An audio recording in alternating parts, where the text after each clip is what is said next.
equalizing interior pressure with exterior atmosphere. Logged. The commanding officer is ashore. XO Presley has the deck.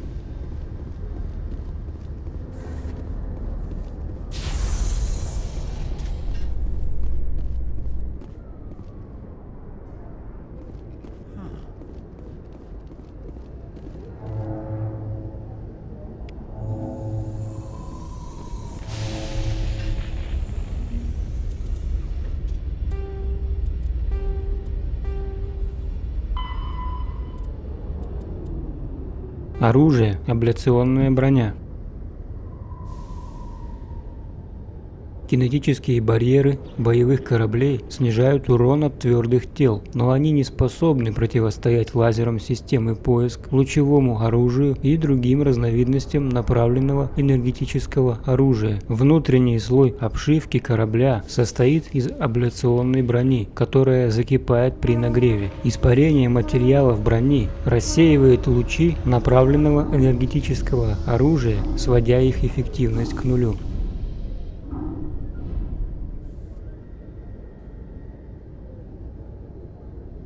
По периметру внутренней части корпуса устанавливаются специальные мостики, к которым крепятся листы абляционной брони. Многие корабли имеют несколько слоев брони, разделенные промежутками, которые используются для хранения груза. Крейсеры, внутреннее пространство которых не позволяет размещать ангары для истребителей, используют для этих целей промежутки между слоями брони. Также известны случаи размещения членами команды в удаленных уголках промежутков вдали от любопытных глаз незаконных аппаратов для перегона спиртного.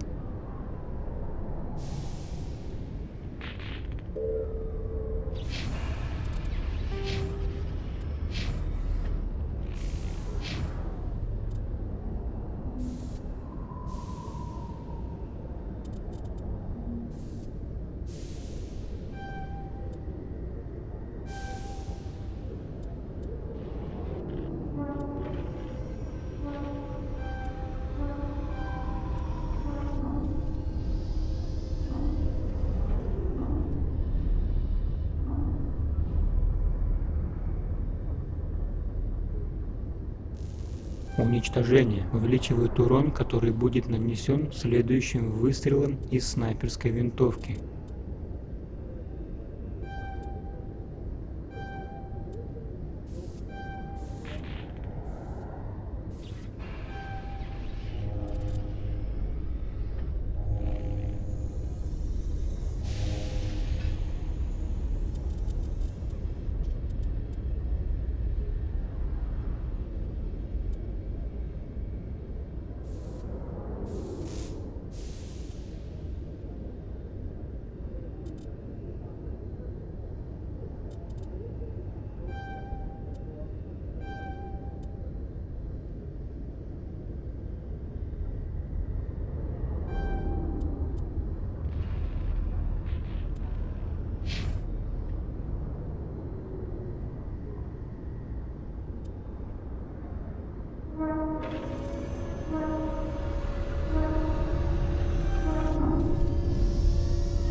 Normandy is amazing, Shepard.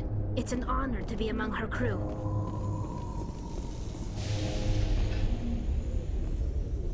In other news, Exogeny Corp is still denying reports that one of their survey teams has gone missing in the Hades Gamma Cluster. When asked why communication with the survey team was suddenly cut off last week, company officials refused to comment.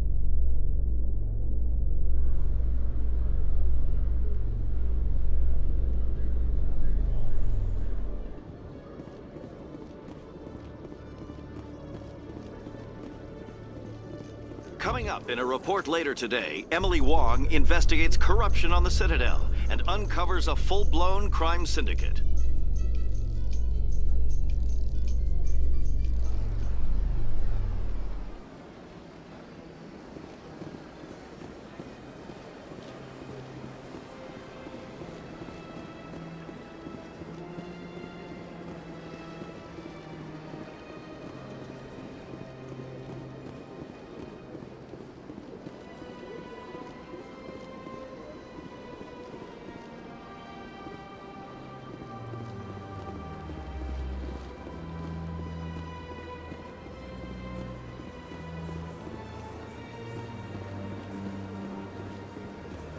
Races herald the glory of the enkindlers who raised them all to enlightenment.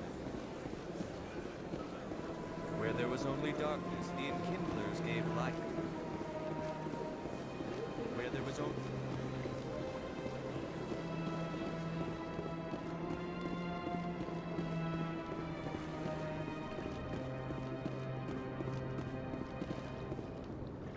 The Quarians endangered the entire galaxy when they let the Geth break free. I hope your people are properly contrite, Tali. As the Turians are properly contrite for releasing the genophage upon the Krogan. You're assuming that sterilizing them was a mistake.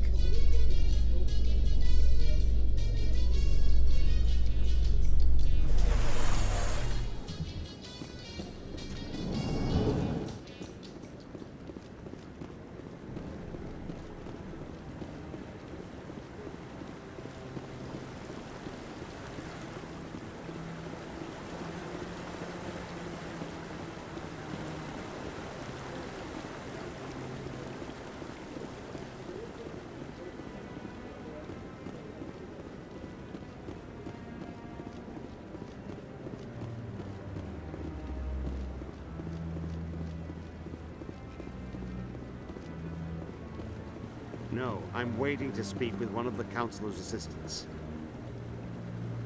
Commander, any luck finding my recon group? Captain Anderson said you had information on Baines. Not as much as I'd like to. One of my crews found him, frozen stiff on board a derelict vessel. The missing recon group? The one I sent you to find? They were scouting the system we found Baines' ship in. You should have mentioned this earlier, Admiral.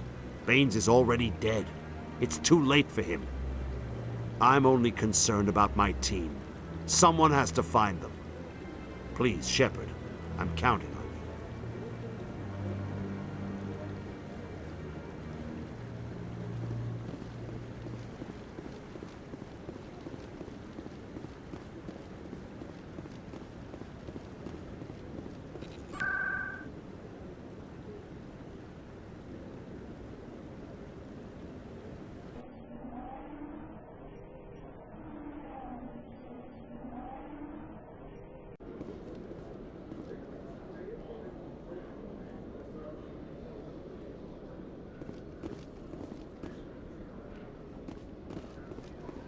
A Solarian excavation team has run into an unexpected problem after unearthing a Prothean dig site. Hanar protesters have blockaded the dig site, claiming that artifacts of the Enkindlers, as the Hanar call them, should not be disturbed. The excavation team has appealed to Hanar representatives on the Citadel to reach a diplomatic solution.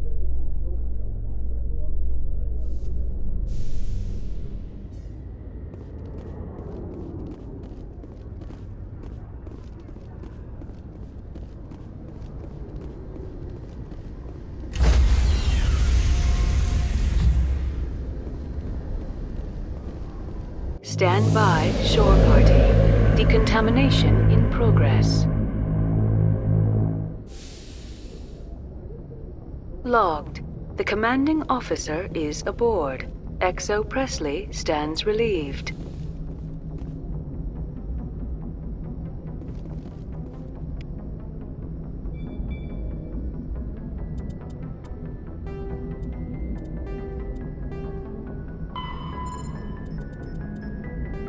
Сверхскоростной двигатель. Внешний вид. Путешественники, не имеющие опыта космических полетов, задаются вопросом, как выглядит окружающий мир из окна корабля, двигающегося со сверхсветовой скоростью. Частичный ответ на этот вопрос можно найти, посмотрев через обычное оконное стекло. Скорость света при прохождении через стекло ниже, чем при прохождении воздушной массы. Скорость света в обычном космическом пространстве ниже скорости света в высокоскоростном поле эффекта массы. Это становится причиной преломления. Если свет направлен под углом, он преломляется и разделяется на спектр. Объекты за пределами корабля будут выглядеть преломленными. Чем больше разница между объективной внешней и субъективной внутренней скоростью, тем заметнее будет преломление. Поскольку субъективная скорость света растет внутри поля, объекты снаружи будут смещаться в красный спектр, и увидеть их можно будет только при помощи радиотелескопа. Источники мощного электромагнитного излучения, невидимые невооруженным глазом, обычно становятся видны в голубом спектре высокой интенсивности. По мере возрастания скорости света становятся видны источники рентгеновского излучения, гамма-излучения и космического излучения. Звезды заменяются пульсарами, растущими дисками черных дыр, квазарами и вспышками гамма-излучения. При наблюдении снаружи корабль, перемещающийся со сверхсветовой скоростью, смещен в голубой спектр. Находясь в поле, которое позволяет перемещаться со скоростью вдвое превышающей скорость света, корабль излучает радиационный фон, мощность которого вдвое больше обычной. Перемещаясь со скоростью в 200 раз выше скорости света, корабль становится источником видимого рентгеновского и гамма-излучения, а тепло, которое выделяет обшивка, смещается из инфракрасного спектра в голубой и тоже становится видимым. Корабли, перемещающиеся со сверхсветовой скоростью, видны с очень большого расстояния, несмотря на то, что их идентификатор передается со скоростью света.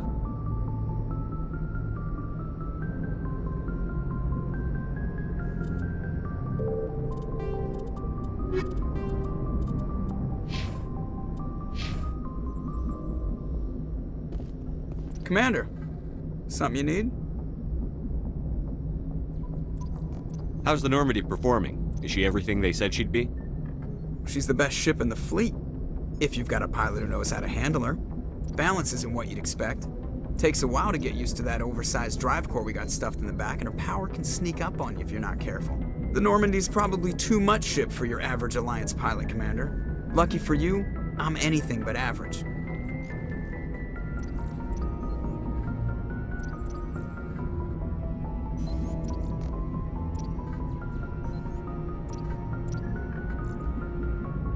I like to know my crew. Mind if I ask you a few questions? I can see where this is going. You did a background check on me, didn't you? Well, I'll tell you the same thing I told the captain. You want me as your pilot. I'm not good. I'm not even great. I am the best damn helmsman in the Alliance fleet. Top of my class in flight school, I earned that.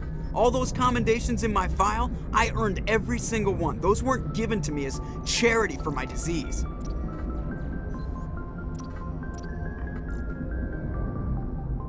What are you talking about? Are you sick?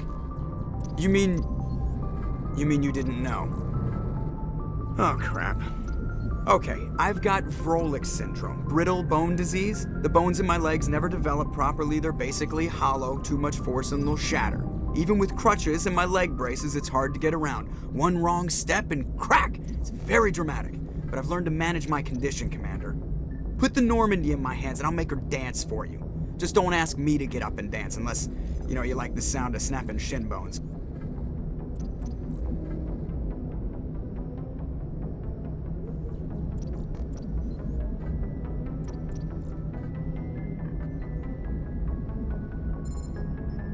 I need to know more about this Vrolik syndrome if I'm putting my ship in your hands. Yeah, of course you do. It's an extremely rare condition. Nobody knows exactly what causes it. Genetic, maybe. It's treatable, but there's no cure. I classify my case as moderate to severe. I was born with over a dozen fractures, hip, thighs, ankles. My bones were already breaking in the womb. 100 years ago, I wouldn't have survived past my first year. Lucky for me, modern medical science has turned me into a productive member of society. You're not gonna break a bone trying to fly the ship, are you? I don't fly with my feet, Commander, so I'm fine as long as I'm in this chair. I gotta be real careful when I get up to take a piss, though. I can do my job as well as anyone on the ship. Better, actually. So don't worry about it.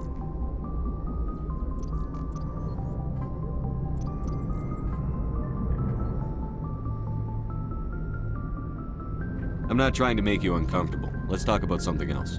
Whatever you want, Commander. Why does everyone call you Joker? It's a lot shorter than saying Alliance Flight Lieutenant Jeff Moreau. Plus, I love to make little children laugh.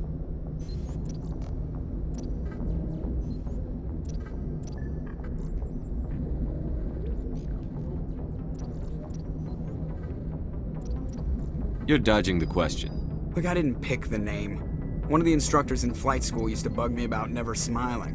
She started calling me Joker, and it stuck.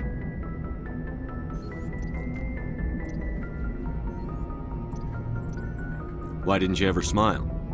Hey, I worked my ass off in flight school, Commander. The world's not gonna hand you anything if you go around grinning like an idiot. By the end of the year, I was the best pilot in the academy, even better than the instructors, and everybody knew it. They'd all got their asses kicked by the sickly kid with the creaky little legs. One guess who was smiling at graduation?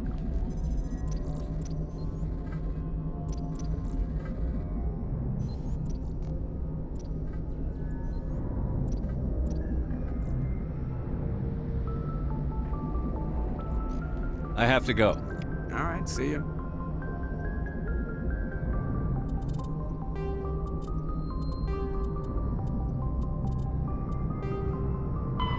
Нормандия. Экспериментальный космический корабль, сконструированный Альянсом систем при участии Совета Цитадели. Он предназначен для эффективного проведения разведопераций в нестабильных районах с использованием маскировочной системы самого современного уровня.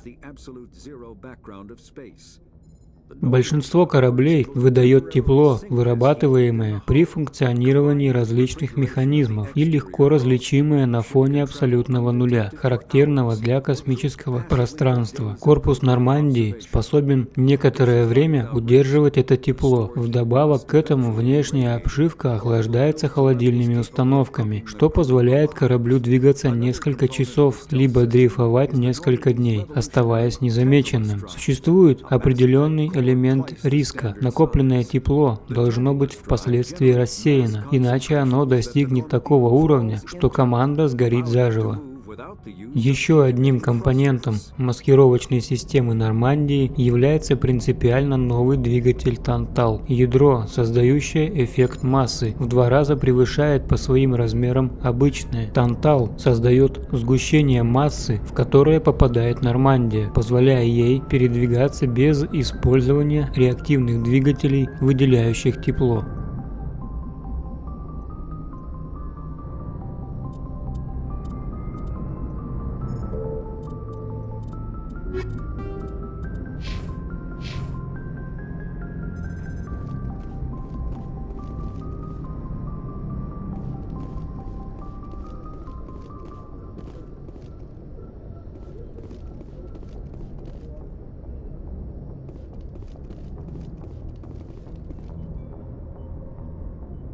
If anyone has to take over for Captain Anderson, I'm glad it's you.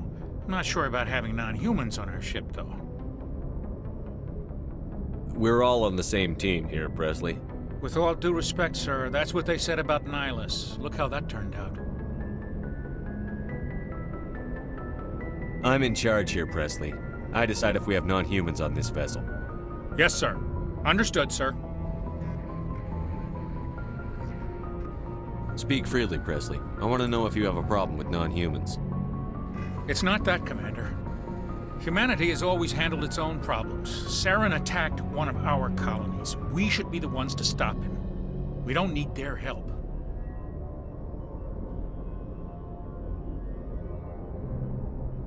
This is bigger than humanity. Saren's a threat to every species in the galaxy, and I'll welcome anyone who wants to help me bring him down.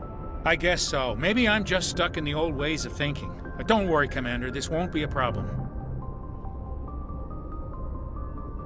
How did you end up assigned to the Normandy? I signed up with the Alliance as a navigator right out of school, following in my grandfather's footsteps, I guess. My first posting was on the Agincourt. We were at Elysium during the Skillian Blitz. A massive fleet of alien raiders hit the colony, trying to wipe it out. They had the numbers, but their ships were no match for an Alliance frigate. It was a slaughter. We couldn't even keep track of how many ships they lost. How'd you end up on the Normandy? I got my officer's commission after Elysium. Must have made an impression on the right people. Captain asked for me when he was picking his crew. Carry on, Presley. Yes, sir.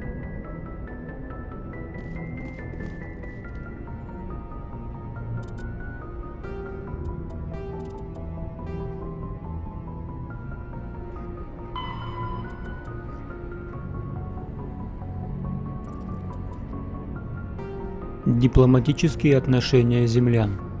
Человечеству довелось встретиться с представителями многих рас. Войны случались редко, но недоверие возникает достаточно часто. С политической точки зрения, Альянс – мирный торговый партнер турианцев. На практике же присутствует вражда и нетерпимость между расами, возникшие во время войны первого контакта в 2157 году. У Альянса хорошие отношения с Азари, но неофициально многие осуждают их за аристократические манеры и чрезмерную осторожность. Несмотря на то, что земляне никогда не станут безоговорочно доверять соларианцам, беспокойный характер и стремительность последних делает их прекрасными союзниками в противостоянии с консервативными турианцами и Азари. У Кроганов нет единого правительства, а сами по себе они имеют репутацию потенциальных преступников, что большинству из них доставляет наслаждение. Официальный контакт Альянса с кварианцами еще не состоялся. Мигрирующий флот еще не проходил ни через одну из систем, населенную землянами. Батарианцы являются соперниками в борьбе за скеллианский предел. Они разрывали все отношения с Цитаделью в ответ на колониальный конфликт с Альянсом. Официально война не объявлена, но мирными эти отношения тоже назвать нельзя.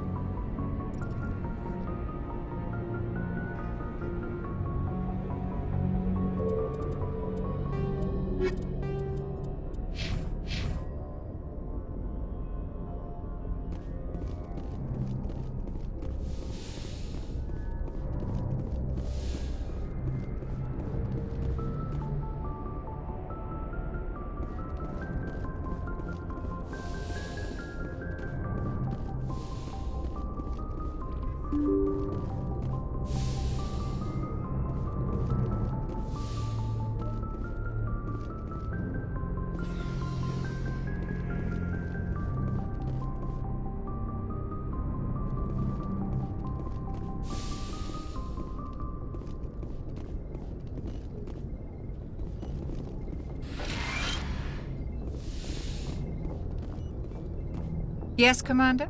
Is there something you need? How well do you know the Lieutenant? I'd never worked with him before this mission, but he has an impressive service record, over a dozen special commendations. Tends to keep to himself, though. Maybe because of the headaches. It's not easy being an L2. What does that have to do with it? Well, most biotics now use the L3 implants. Lieutenant Alenko was wired with the old L2 configuration. Sometimes there are complications. What kind of complications? Severe mental disabilities, insanity, crippling physical pain. There's a long list of horrific side effects. Caden's lucky. He just gets migraines. How did you end up serving on an Alliance ship? I enlisted right out of med school. Earth always seemed boring to me. Too safe, too secure. I figured the colonies were teeming with exotic adventure. I wanted to travel the stars, tending the wounds of tough soldiers with piercing eyes and sensitive souls. Turns out military life isn't quite as romantic as I'd imagined. But humanity needs the Alliance if we want to keep expanding through the Traverse, and the Alliance always needs good doctors. So I stayed on to do my part. Ever think you made the wrong choice? Sometimes I think about opening a private practice back on Earth. Or maybe taking a position at one of the new med centers out in the colonies. But there's something special about working on soldiers. If I left the Alliance now, I'd feel like I was abandoning them. I should go. Goodbye, Commander.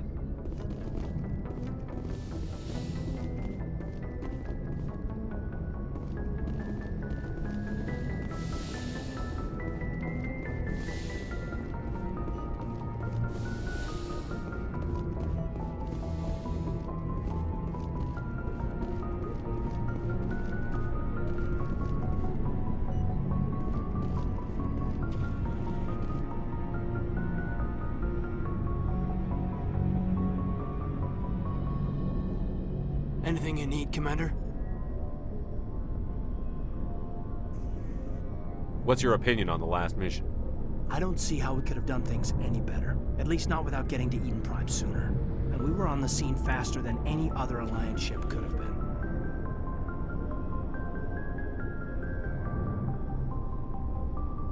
Just trying to get a sense of where the crew's at. Thoughts? I've wasted enough of your time for now, Commander. We'll have time for personal debriefings later. We'll talk another time, Lieutenant. Commander?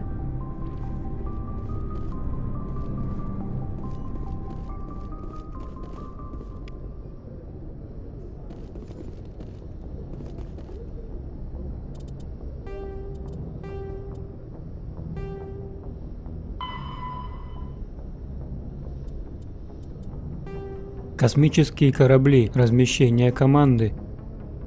Каюты проектируются из расчета 10 кубических метров на члена экипажа или пассажира. На крупных судах часто встречаются отдельные каюты. Чем меньше корабль, тем больше членов команды вмещает каждая кают-компания. Азари предпочитают совмещенные каюты и на больших кораблях, в то время как территориальные инстинкты Кроганов не позволяют им жить в таких каютах, даже на самых мелких судах. На небольших судах спальные места используются попеременно. Члены команды, несущие вахту, в разное время спят на одной кровати. Приходящий с дежурства будет лежащего на кровати, пока один на дежурстве, второй отдыхает. В случае декомпрессии отсеки корабля могут быть изолированы друг от друга при помощи герметичных дверей. Взрыв при декомпрессии, который часто показывают в кино, является выдумкой. Обитатели пробитых отсеков либо погибают мгновенно, либо успевают добраться до защитного снаряжения. Каюты оснащаются аварийным аппаратом жизнеобеспечения, огнеупорной пластиковой сферой, внутри которой находятся баллоны с воздухом. Аппарат имеет небольшие размеры в сложенном состоянии и способен вместить одного члена экипажа или пассажира в разложенном виде. Средствами контроля повреждений перекрывается вентиляция отсеков, в которых происходит горение. Без кислорода огонь потухает через несколько секунд. Затем давление в отсеке восстанавливается и начинаются операции по спасению выживших. Поля эффекта массы создают под нижними переборками искусственную гравитацию, которая не позволяет допустить атрофирования мышц и переломов. На крупных судах палубы расположены перпендикулярно оси движения. Верхние палубы расположены на носу корабля, нижние в области двигателей. Это позволяет искусственной гравитации действовать совместно с инерционной силой ускорения. На судах, имеющих возможность приземлиться, палубы расположены по бокам, чтобы команда могла покинуть корабль, когда он находится на поверхности.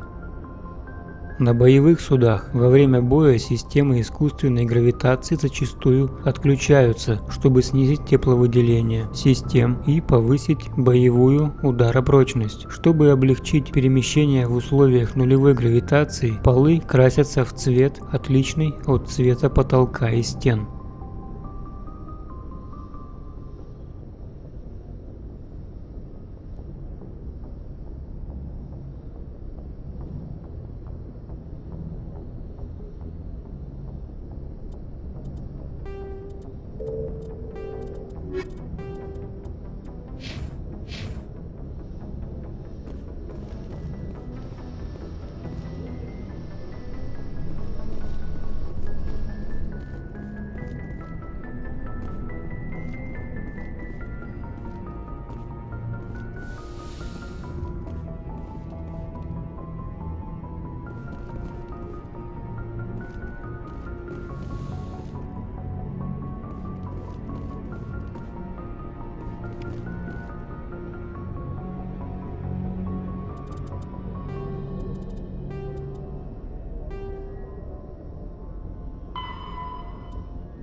Альянс систем. Военные звания. Альянс изменил систему званий, использовавшуюся на протяжении нескольких столетий. Личный состав делится на 3 группы. Первое – рядовые, проходящие добровольную службу. Второе – опытный сержантский состав. И третье – офицеры, прошедшие специальную подготовку. Разделение функций между космическими и наземными войсками, космопехами, очень равномерное. Наземные подразделения представляют собой отдельные формирования наподобие летных эскадрилей. Унифицированная система командования вызвана бесполезностью ведения боевых действий без контроля орбиты. Без космических войск действия любой армии теряют смысл. Космическая пехота – гордость вооруженных сил Альянса, сохраняет старую систему званий. В ней до сих пор служащие заменены рядовыми и капралами.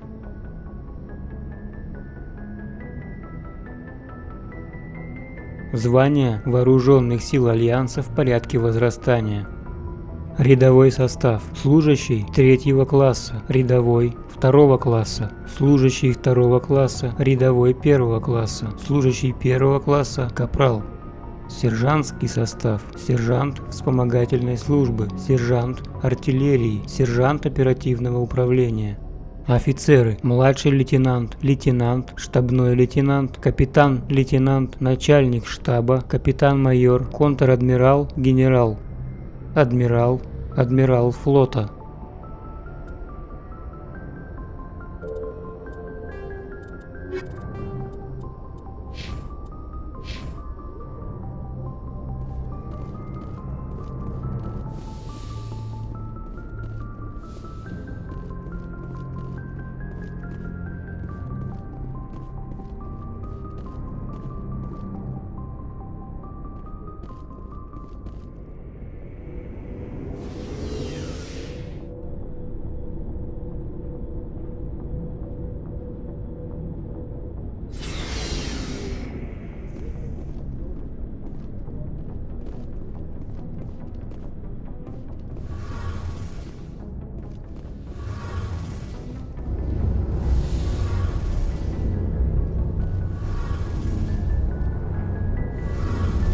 Hey, Commander, you know that Quarian, Tally?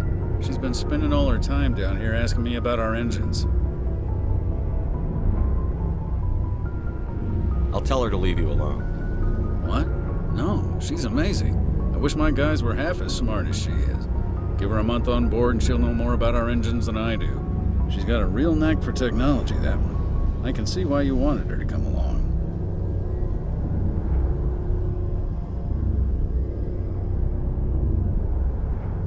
I figured she'd be a real asset to the team.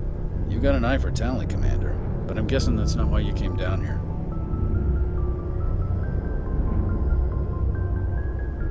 Fill me in on the IES stealth systems. How does it work exactly?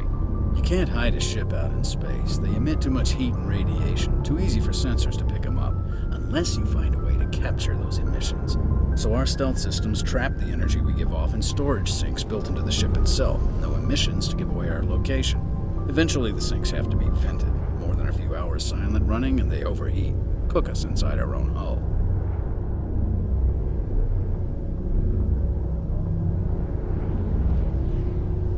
There's no way for anyone to detect us? A visual scan can still pick us up. Anyone looking out a window can see us plain as day. But you have to be pretty close to get an actual visual out in space. Most vessels rely on scanners. As long as the stealth systems are engaged, they can't see us. Not unless we accelerate to FTL speeds.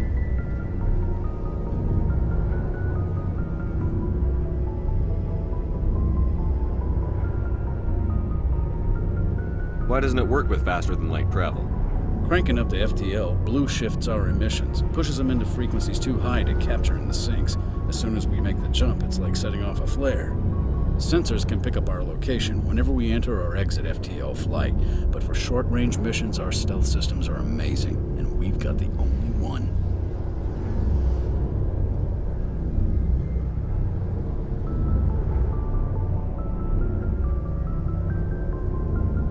I want to know more about the Normandy.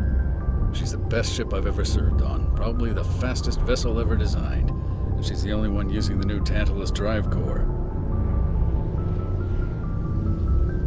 What's so special about the Tantalus drive core? Proportionally, it's about twice the size of any other vessel. Not only are we faster, we can run at FTL speeds longer before we have to discharge the core.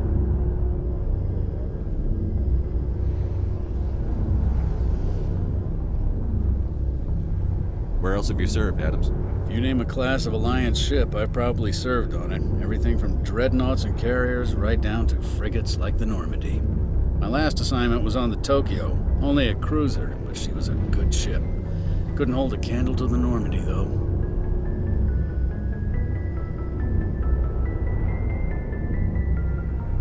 Carry on, Adams. Aye, aye, Commander.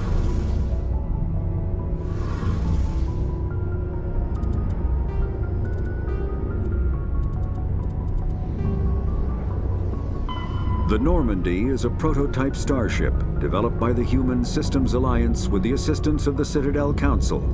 It is optimized for scouting and reconnaissance missions in unstable regions using state-of-the-art stealth technology.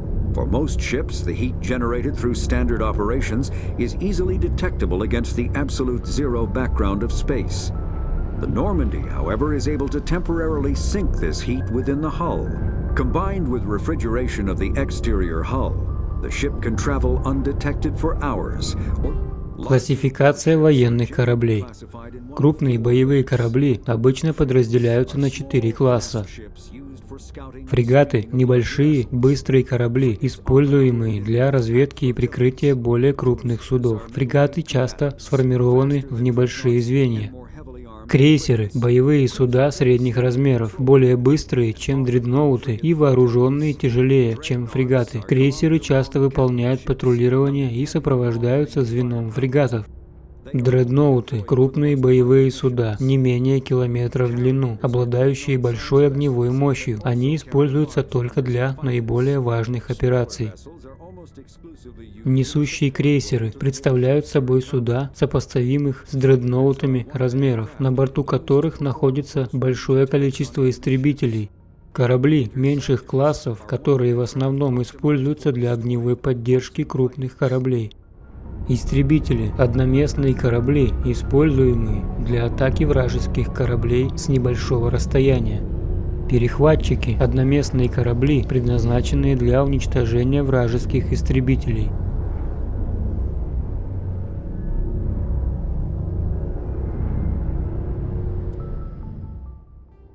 Сверхсветовой двигатель. В основе сверхсветового двигателя лежит ядро из нулевого элемента, которое снижает массу корабля и позволяет значительно увеличить ускорение. Это повышает скорость света в поле эффекта массы, позволяя осуществлять перемещение на высоких скоростях, при которых релятивистским эффектом расширения времени можно пренебречь. Помимо ССД, космическим кораблям требуются традиционные ускорители, химические, ракетные, коммерческие термоядерные или военные антипротонные двигатели. Без этого корабль не имеет движущей силы. Количество нулевого элемента и энергии, необходимых для работы двигателя, растет в геометрической прогрессии по мере увеличения перемещаемой массы и степени ее снижения. Очень большие корабли и очень большие скорости обходятся непомерно дорого. Если поле разрушается во время движения корабля, это приводит к катастрофе. Корабль переходит на досветовую скорость. Огромное количество избыточной энергии выбрасывается в виде смертоносного излучения Черенкова.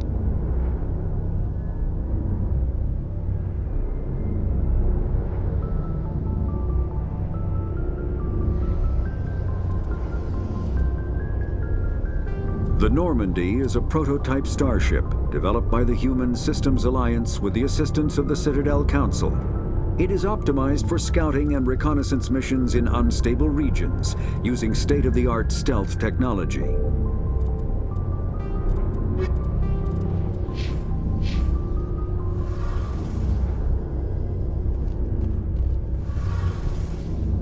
Your ship's amazing, Shepard. I've never seen a drive core like this before. I can't believe you were able to fit it into a ship this small. I'm starting to understand why you humans have been so successful. I had no idea Alliance vessels were so advanced.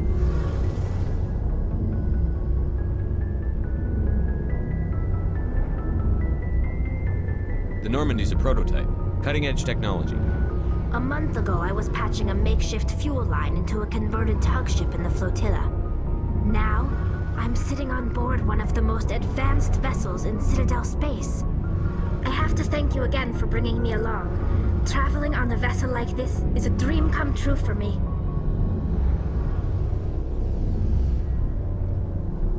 I had no idea you found ship technology so interesting.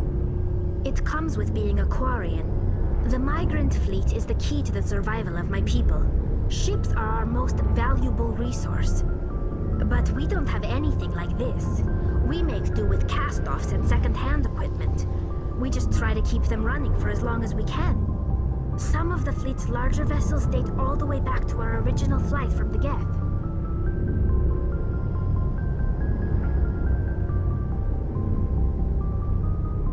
I can't believe your fleet's still using ships that are 3 centuries old. They're constantly being repaired, modified, and refitted. They aren't pretty, but they work. Mostly. We've tried to make ourselves as independent as possible on the flotilla, grow our own food, mine, and process our own fuel. But some things we just can't make on our own. A patch to maintain the hull integrity requires raw materials we just don't have. That's why our pilgrimages are so important.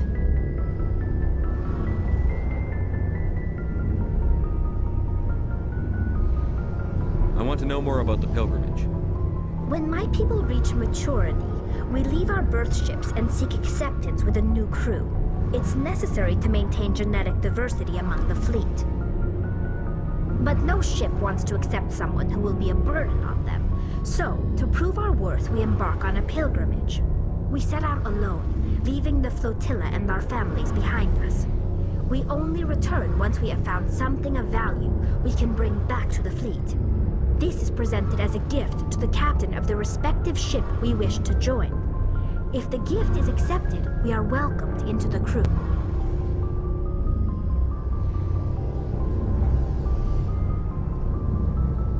Can a captain choose to reject the gift? That doesn't happen often. Most captains are eager to increase the size of their crew. It increases their own standing in our society. Even when the gift is not particularly valuable, the captain usually accepts it out of a sense of tradition. However, there is a stigma to presenting a substandard gift. It's not the best way to make a good impression on a new community. Most pilgrims don't return until they find something worthwhile.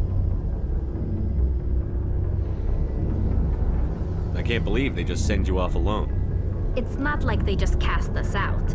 Before we leave, we are given lessons in how to survive outside the flotilla, and given gifts to help us on our journey. We also receive implants to fight off sickness and disease.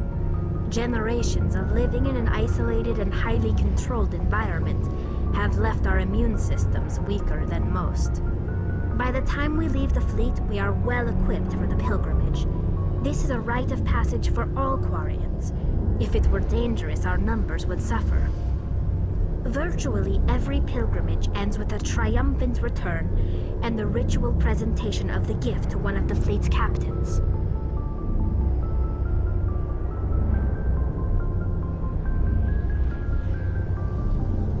I want to talk about something else. Like what? Tell me about your people. Our lives aren't easy. Resources are scarce, and we are constantly on the move. Everything we do must in some way contribute to the continuation of the migrant fleet. There are 17 million Quarians in the flotilla, and each of us relies on the others for survival. The bonds among my people are strong. Unfortunately, we have had to surrender many of the freedoms and civil liberties other species take for granted. What kind of freedoms? Well, it's illegal for parents to have more than one child. If our population grows too much, it would strain our resources to their breaking point. Of course, we also can't allow our numbers to become too few. If our population is in decline, the rule against single births is temporarily repealed. In extreme cases of population decline, incentives are even offered to encourage multiple births, though the Conclave hasn't had to take such measures in nearly a century. That's your government. The Conclave is our civilian branch of government.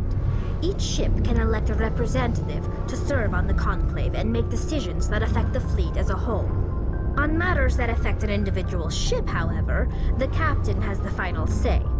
It's a tradition that dates back to the early days, when the fleet was governed by martial law. Fortunately, most captains nowadays are smart enough to have an elected council from their crew to give them advice and guidance.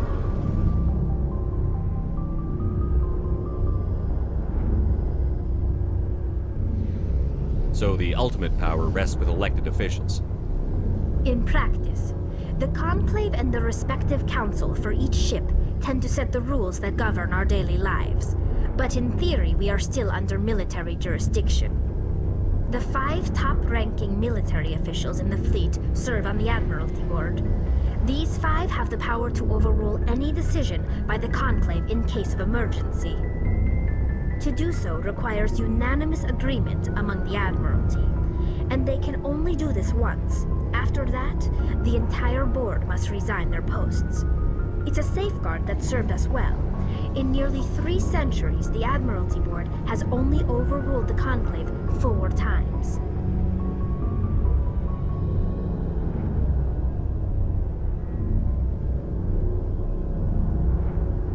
I want to know more about the Geth.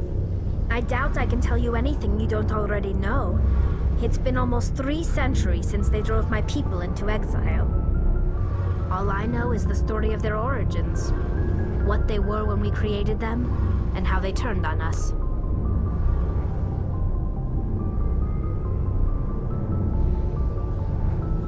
Interesting. The Geth were originally created to serve as an automated manual labor force. Initially, their intelligence was as limited as any VI.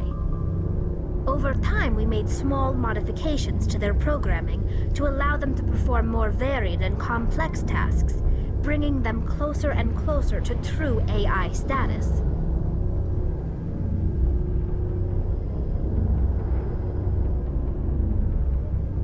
How come the Council didn't step in and stop you?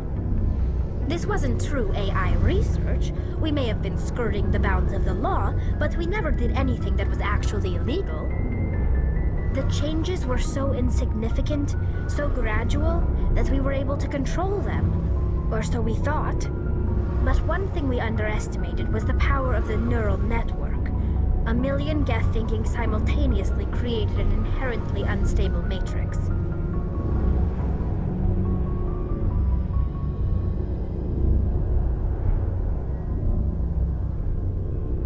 So, the Geth share brain power? Many of the Geth's logic systems were designed to work in concert with other nearby Geth.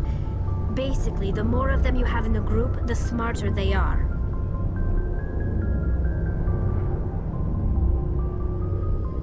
So there's some sort of group consciousness? No, nothing like that.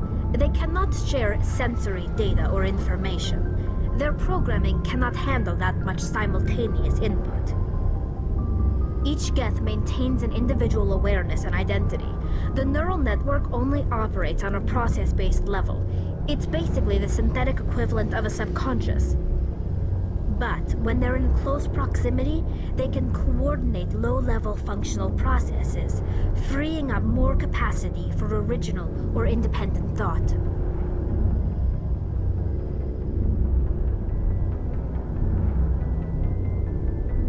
That doesn't make any sense. I'm probably oversimplifying. The geth are incredibly advanced and complex creations. All you need to know is that they get smarter when they gather in large numbers. As we built more and more geth, their effective intelligence became more sophisticated, more abstract. One day, a geth began to ask its Quarian overseer questions about the nature of its existence. Am I alive? Why am I here? What is my purpose? As you can imagine, this caused a near panic among my people.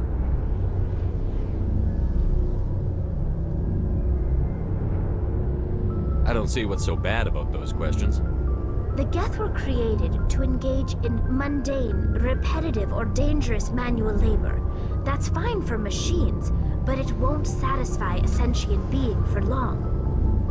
The geth were showing signs of rudimentary self-awareness and independent thought. If the geth were intelligent, then we were essentially using them as slaves. It was inevitable the newly sentient geth would rebel against their situation. We knew they would rise up against us, so we acted first. A general order went out across all Quarian-controlled systems to permanently deactivate all geth. The geth responded to this order violently.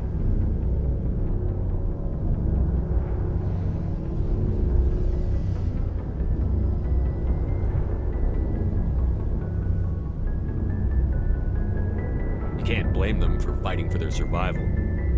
We had no other choice. The geth were already on the verge of revolution. By acting quickly, we had a chance to end the war before it began. The hope was that most of the geth would still be little more than machines, incapable of organized resistance. But they had progressed much further than anyone anticipated. The war was long and bloody. Millions upon millions of Quarians died at their hands. In the end, we were forced to flee our own homeworld. We feared the geth would pursue us, but they never came beyond the veil. Now we drift through space, exile searching for a way to reclaim what was once ours.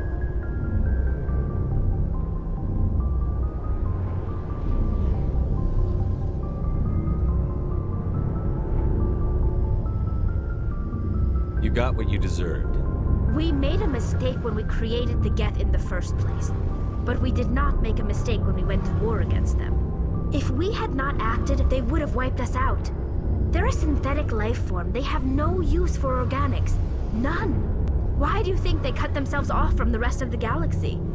Why do you think they've killed every organic being who's ever tried to contact them?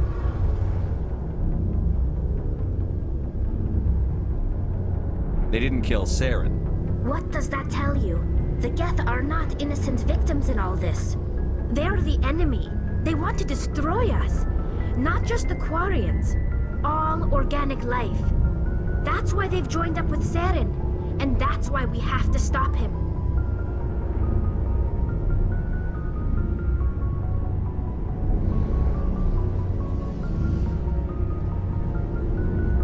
I should go. See you later.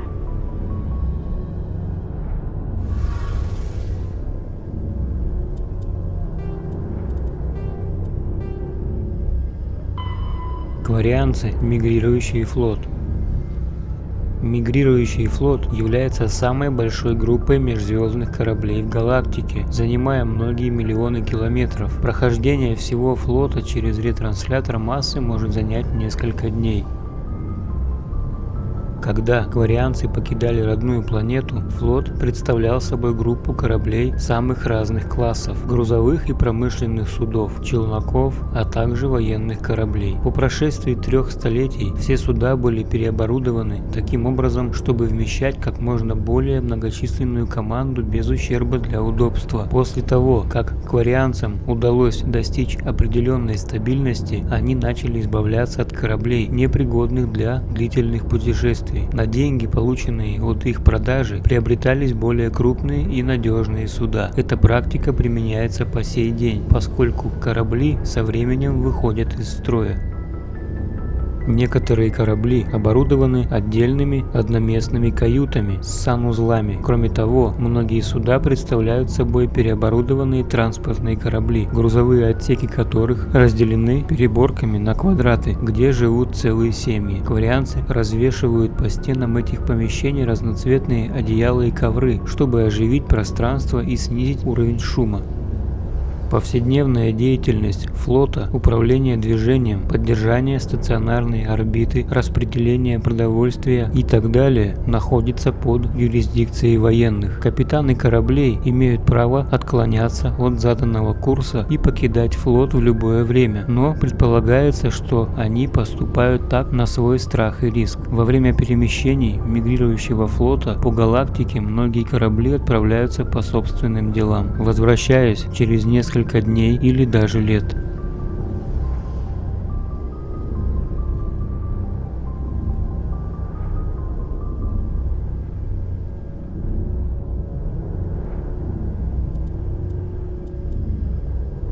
Кварианцы – государственный строй.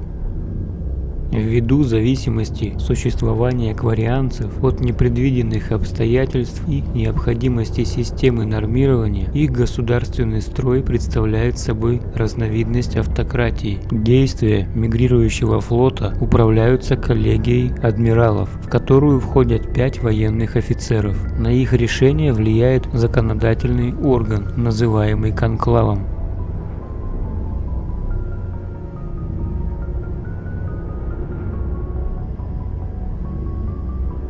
Конклав находится на борту флагманского корабля. Каждый корабль, являющийся частью флота, имеет право посылать своих представителей в конклав. Количество представителей зависит от численности команды корабля. Крупные кланы, располагающиеся на больших судах, имеют больше голосов и формируют политические блоки. Делегаты тысяч небольших кораблей, входящие в коалицию вестников, представляют оппозицию.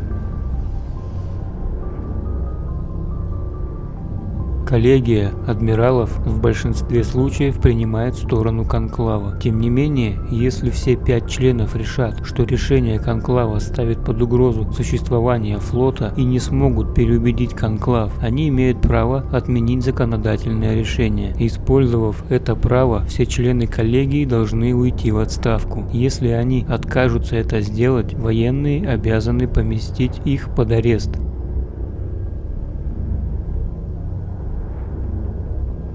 Власть над кораблем принадлежит его капитану, но он должен принимать во внимание рекомендации гражданского совета, избранного путем голосования, так же как коллегия адмиралов принимает во внимание рекомендации конклава. Эти отношения могут представлять собой сотрудничество, вежливое сосуществование или открытую вражду, но любого капитана, отказавшегося подчиняться совету без видимых причин, коллегия отстраняет от командования.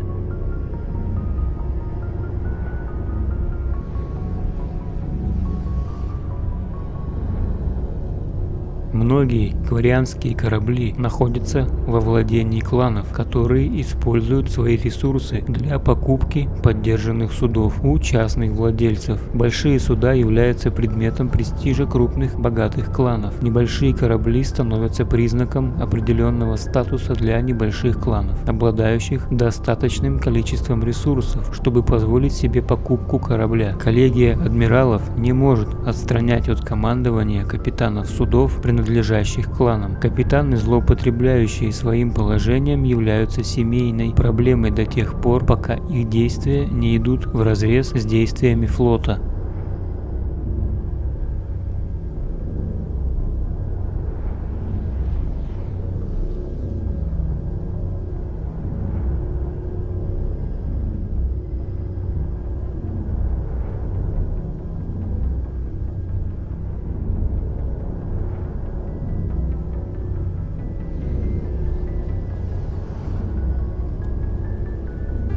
Кварианцы, экономика.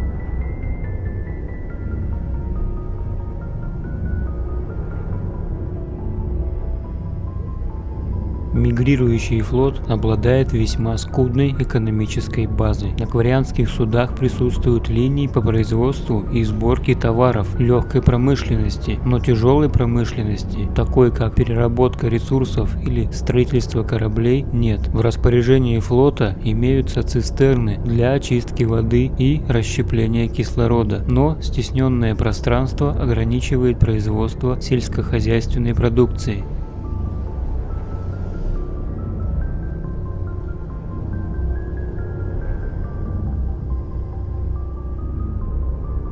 Кварианцы получают доход достаточно изощренными способами. Поскольку правительство обязано предоставлять еду, воду, воздух и медицинскую помощь всем гражданам, конклав принимает стратегические решения о выборе маршрута, чтобы получить ресурсы и денежные средства. Обитатели систем, к которым направляется мигрирующий флот, зачастую предлагают в дар корабли, топливо и ресурсы, чтобы убедить конклав изменить курс.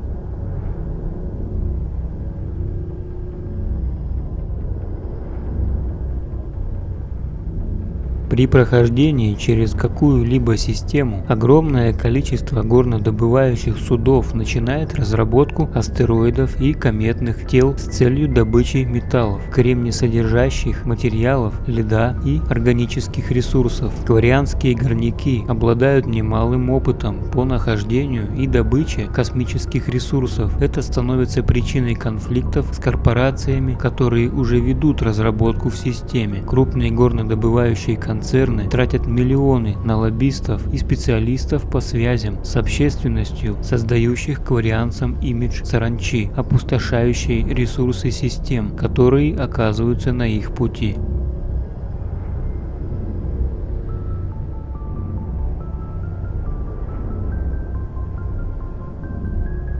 Главными достоинствами кварианцев являются их уникальные способности. Многие из них являются опытными специалистами в области горного дела, поскольку им постоянно приходится что-то подбирать и ремонтировать. У них высоко развиты технические и инженерные навыки. Зачастую те же корпорации, которые создают негативный образ расы, заключают тайные сделки с флотом, чтобы нанять опытных кварианцев на должности инженеров, поскольку представители других рас требуют за эту работу более высокой платы. Кварианцев ненавидят представители рабочих профессий. Кварианцы двигаются сюда, чтобы отобрать у нас работу. Так они обычно говорят при приближении флота.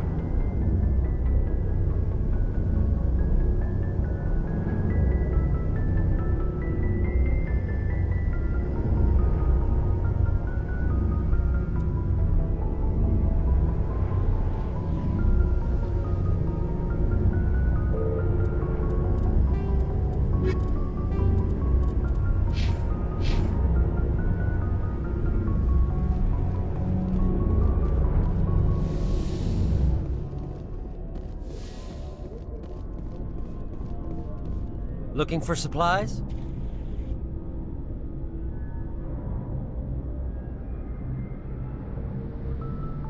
Let's see what you've got. You bet, Commander.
Thanks for bringing me on board, Commander. I knew working with the Spectre would be better than life at CSEC. Have you worked with a Spectre before? Well, no, but I know what they're like. Spectres make their own rules. You're free to handle things your way. At CSEC, you're buried by rules. The damn bureaucrats are always on your back.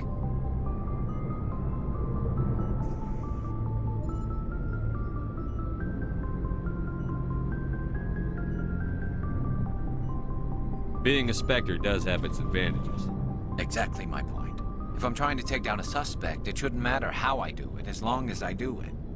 But CSEC wants it done their way. Protocol and procedure come first. That's why I left. So you just quit because you didn't like the way they do things? There's more to it than that. It didn't start out bad, but as I rose in ranks, I got saddled with more and more red tape. CSEC's handling of Saren was typical. I just couldn't take it anymore. I hate leaving.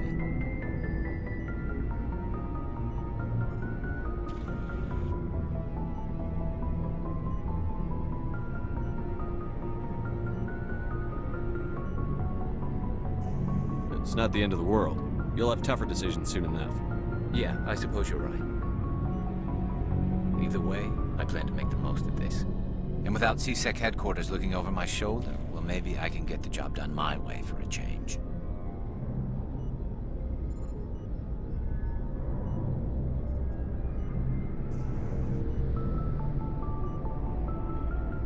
As long as you do your job well, you're free to go about your business as you see fit. Thank you, Commander.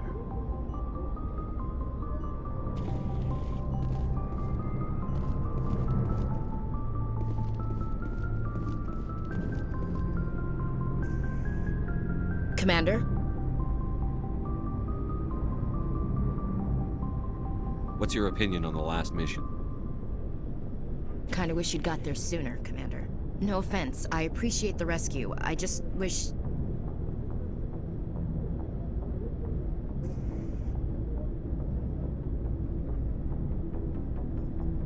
You wish we'd been able to save the rest of your unit? Yes, sir. If I had been more alert, we wouldn't have been cut down by an ambush.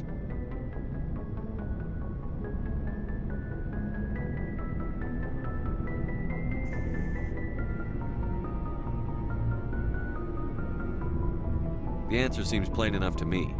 Be more alert. Aye, aye, Commander. I'll make sure it doesn't happen again. Do you have a few minutes to talk one-on-one? I'm sorry, Commander. I need to get my duty squared away. I wouldn't mind talking more later, though. Dismissed, Chief. Sir.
Looking for supplies? Let's see what you've got. You bet, Commander.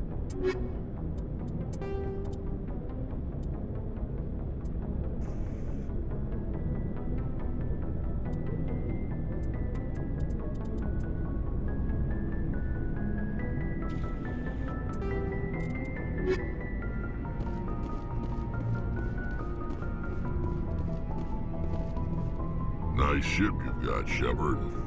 What can I do for you? What's your story, Rex? There's no story.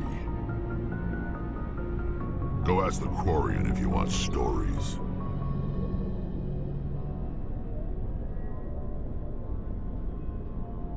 You Krogan live for centuries. Don't tell me you haven't had a few interesting adventures. Well, there was this one time the Turians almost wiped out our entire race. That was fun.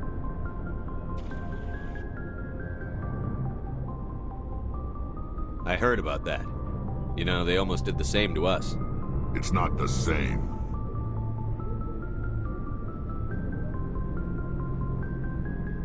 It seems pretty much the same to me. So your people were infected with a genetic mutation? An infection that makes only a few in 1,000 children survive birth? And I suppose it's destroying your entire species?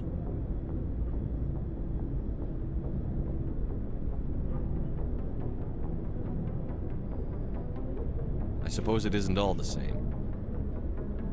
I don't expect you to understand, but don't compare humanity's fate with the Krogan. I was just making conversation. I wasn't trying to upset you. Your ignorance doesn't upset me, Shepard. As for the Krogan, I gave up on them long ago. The genophage infected us, but it's not what's killing us.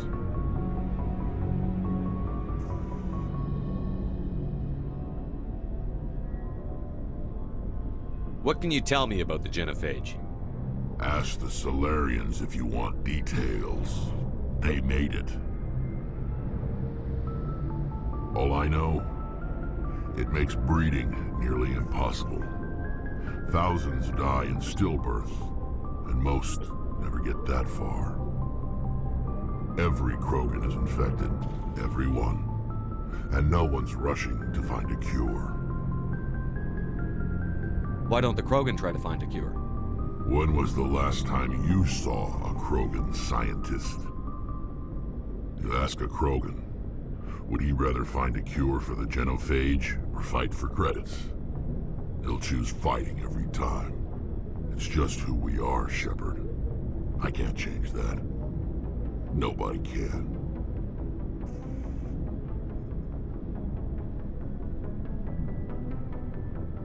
Are your people really dying? We're sure not getting any stronger. We're too spread out. None of us are interested in staying in our own system. Lots of species have left their homes and prospered. But they go to colonize new worlds. We're not settlers. We're warriors. We want to fight. So we leave. Hire ourselves out. And most of us never go back.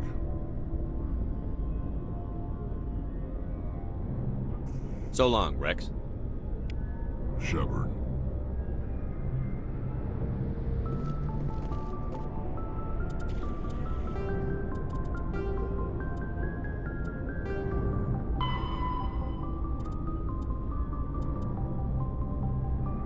Кроганы, генофаг. Биологическое оружие генофаг было создано с целью подавить восстание кроганов. С самого начала конфликта силы кроганов превосходили по численности силы Совета. Лишь своевременный контакт с турианцами, неизвестной до этого расой, помог расам, входящим в Совет, избежать уничтожения. Турианцы сражались с кроганами до последнего, но явное численное преимущество сил кроганов указывало на невозможность выиграть войну традиционными средствами. Турианцы начали сотрудничество с соларианцами с целью разработать средство, способное остановить быстрое размножение кроганов. Вирус генофаг получал энергию для распространения путем поедания ключевых генетических цепочек. Для того, чтобы оружие можно было считать эффективным, каждая клетка в организме каждого крогана подлежала изменению. В противном случае кроганы могли применить генную терапию, чтобы восстановить поврежденные ткани. После того, как все гены были повреждены, вирус погибал от недостатка питания, что позволяло избежать побочных мутаций и дальнейшего распространения. Генетическая дисфункция передавалась по наследству. Соларианцы считали, что генофаг можно было использовать как средство устрашения. Турианцам эта позиция казалась наивной. По завершении проекта турианцы начали массовое производство, а затем и применение генофага. Вирус был распространен на родной планете кроганов, их колониях и на всех планетах, которые они занимали.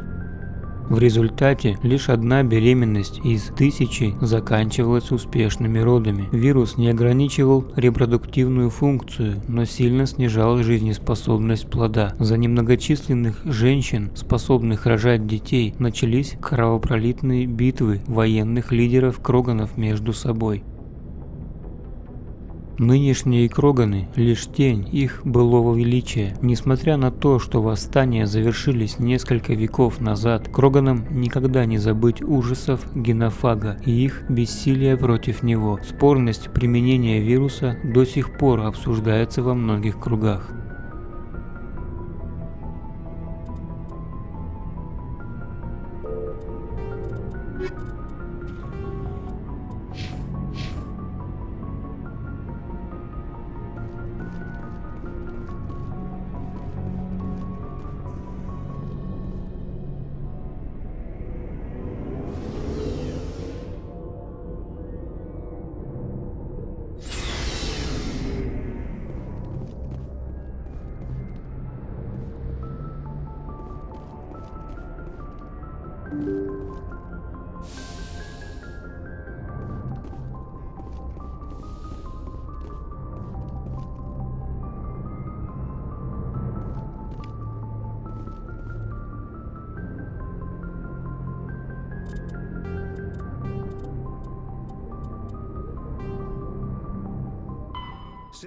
Пространство цитадели.